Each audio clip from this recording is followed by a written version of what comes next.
This is the iFlight Nazgul, I don't know, 5061 prop. At the end of this video, I'm going to go over how to enter for the giveaway that I'm going to do for a couple parts that I'm going to say at the end of this. Thank you for all the responses in the last video. A couple people told me how to do a giveaway that was very nice, and I'm going to do one of them today. So regarding this prop, when I first saw it, I was kind of shocked by it because it looks super duper interesting, and it looks super duper interesting to me because it looks almost, I designed a prop for a company, in conjunction with a company, and they're going to be developing it, although unfortunately it didn't perform as I expected. There's a couple reasons for that, but it didn't perform the way I wanted, but it still wasn't a bad performer. The reason this prop was really interesting to me is because it looks very, very, very similar to the prop that I designed with this company. And so I tried it out and tested to see how it is, and sure enough, it does perform how I like it to, except that it's got a couple of pretty major flaws. So first and foremost, it's a 4.6 gram prop. You can see that it looks really wacky. It looks like it's already broken, like it's got a lot of dihedral on it, so it just looks funny. And the grip is fantastic. The response is fantastic. The speed is really fantastic. It's a really fast prop. And it performs all around fantastic. The biggest drawback is, throttle is super linear. Everything is excellent about it. The biggest drawback is that it's completely unusable. And it's unusable for two reasons. First reason, they got I don't know, the balance extremely wrong. I tried it on 3 different quads. As soon as I arm it, the quad just goes crazy. And I tried to turn up my filters and turn down things, and it's just, the balance is just really, really bad. And I've heard it from 4 other people that they put it on their quads and it just goes nuts, and it doesn't work properly. So I flew it on this quad and I flew it on these motors, and I was gonna fly it again, but I was just, after a minute of flying, I landed and checked my battery and the motors, and everything was burning hot, probably from the vibrations, and also because of the other major issue with this prop, the amps. The amps are just sky high. It seems like, similar to the Avan, any prop that performs at that kind of high level, it just draws so many amps that you can't fly it. It's unusable because of the amp draw.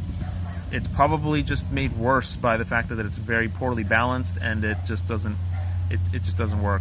Unfortunately, it really doesn't. I'm gonna try to speculate on how they could improve this prop and make it a really good prop. But for now, I'll show you the durability of the prop. So the plastic they chose in general is just the wrong kind of plastic. It's similar to the Avan plastic, except that it's a little bit more flexible. And it says on the bag here, durable props, but I would say they're anything but durable props. I'm going to show you right here. I'm just going to flex the blade, and check out, you're going to see a white band pop up in the middle. See that white band?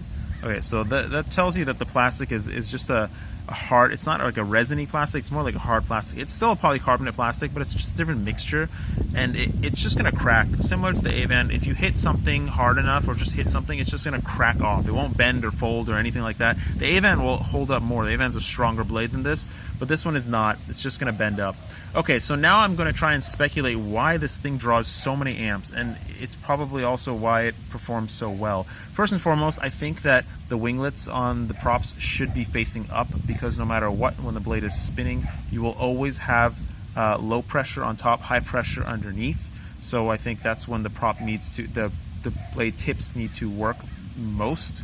So having them up is probably better than having them down, although both of them have the same effect, and they both do reduce noise and improve efficiency by quite a bit. So if you look at the scoop on this prop, you'll notice that the major part of the scoop is all the way at the end of the prop. And I think that's why it has such great grip and such great punch and just such great speed, because all of the performance of the prop is at the end. The middle of the prop barely does anything. So as you go up in speed, the amps just pour on like crazy.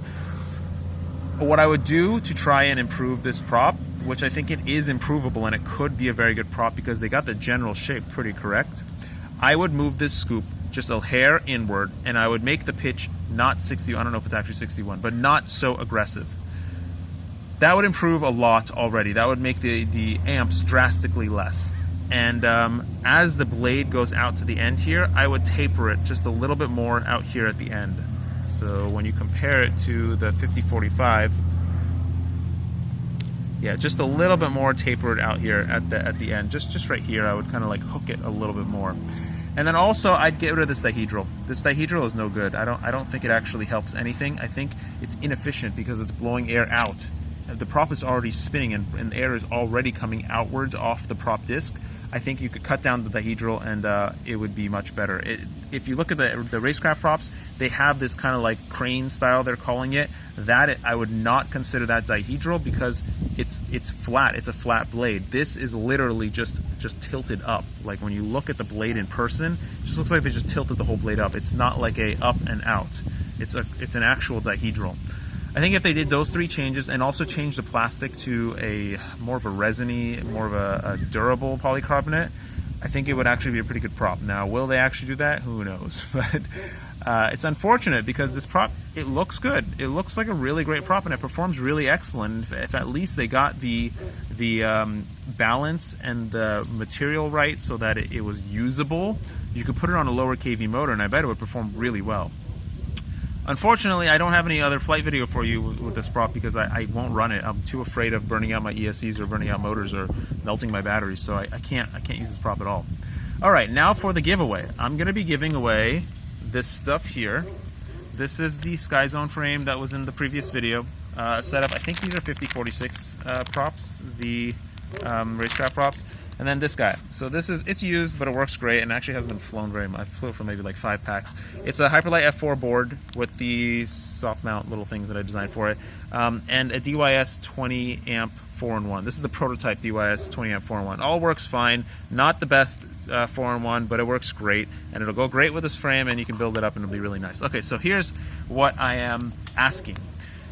Recently, ZMX came out with a new motor. It's the Phoenix or Phoenix, I don't know what it is, F-I-N-X, and these motors are very, very interesting and very special. I personally think that they're going to be, I'm going to test them very soon, but they're going to be the best motors on the market and everybody will rush towards them because the performance will be at least a little bit better than other motors, and all the high-end people that want the best of the best will definitely migrate towards that motor. If you look at the motor bell, it has a very interesting vertical rib on it.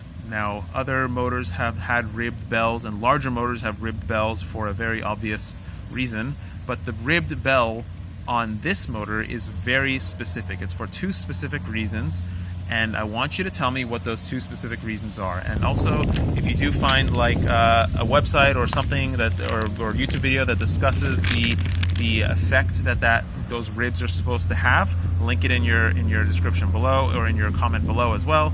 And just tell me what those 2 reasons are. The first one's very obvious, and the second one is much less obvious. It's a patented solution. It's a patented reason, and they're just finishing the patents on this before they release the motor 100% and tell everybody what it actually is. So I know I have talked to them, and they have told me what it is. It's an extremely interesting thing. They're actually doing 3 very cool things on this motor. First of all, those vertical ribs are very interesting, and it has to do with the type of metal that the band that the bell is made of, which most motors are made of the same metal, but it has to do with that metal. And they're also doing something very special with the magnets, and the other reason that the ribs are there, which is very obvious. So I want you to tell me those 2 reasons, or 2 of the 3 reasons, and you'll win this stuff and I'll send it to you. Please be in the United States so it's just easier for me to ship, so I don't have to actually go to the post office, just drop it in my mailbox. And that's it. Don't forget to floss.